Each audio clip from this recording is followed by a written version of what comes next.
സ്നേഹവും സന്തോഷവും നിറഞ്ഞ ചെറിയ ശബ്ദങ്ങളിൽ മനസ്സ് തൊടുന്ന പാട്ടുകളുമായി കുട്ടിപ്പാട്ടുകാരെത്തുന്നു. ഞാൻ അടുത്ത് കാണാൻ വേണ്ടിട്ട് ബൈനോക്കുലർ എടുത്തോണ്ട് വന്നത്. ഞാൻ നോക്കട്ടെ. ആ നോക്കിയോ.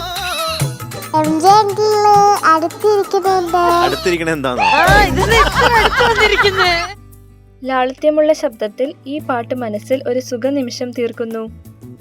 ഹൃദയം തൊടുന്ന ശബ്ദങ്ങളുടെ സംഗീതം. ശബ്ദം പതുക്കെ ഒഴുകുമ്പോൾ ഹൃദയം തന്നെ സംസാരിക്കുന്ന ഒരു പാട്ട്. ഗ്രാമത്തിന്റെ പുഞ്ചിരിയുള്ള പാട്ടാണ്. അത് കുഞ്ഞിന്റെ മുഖത്ത് ആ പുഞ്ചിരി വന്നിരുന്നു. പാട്ടിനൊപ്പം ചിരികളും ചുവടുകളും ചേർന്ന് എല്ലാവരുടെയും പ്രകടനം വേദിയെ ഉത്സവമാക്കുന്നു. 100ന്റെ ഉയരം കീഴടക്കി എസ്തർ. കുഞ്ഞു ശബ്ദങ്ങളിലെ നിഷ്കളങ്കത വേദിയിൽ പാട്ടായി വിരിയുന്നു. കുട്ടി നന്നായിട്ട് സെലിബ്രേറ്റ് ചെയ്തു ഈ പാട്ട്. So it is going to be 100 on 100 for Esther Kudi today. ആവേശമില്ലാതെ തന്നെ ഹൃദയം കീഴടക്കുന്ന താളവും വികാരവും ഒത്തുചേർന്നൊരു സംഗീതയാത്ര. സാരംകുട്ട അടിപൊളിയായിട്ട് പാടി, എനിക്ക് ഇഷ്ടപ്പെട്ടു.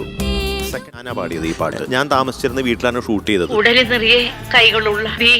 പൂർണ്ണ സംഗീത മായാജാലം കാണാൻ എപ്പിസോഡിനായി കാത്തിരിക്കൂ.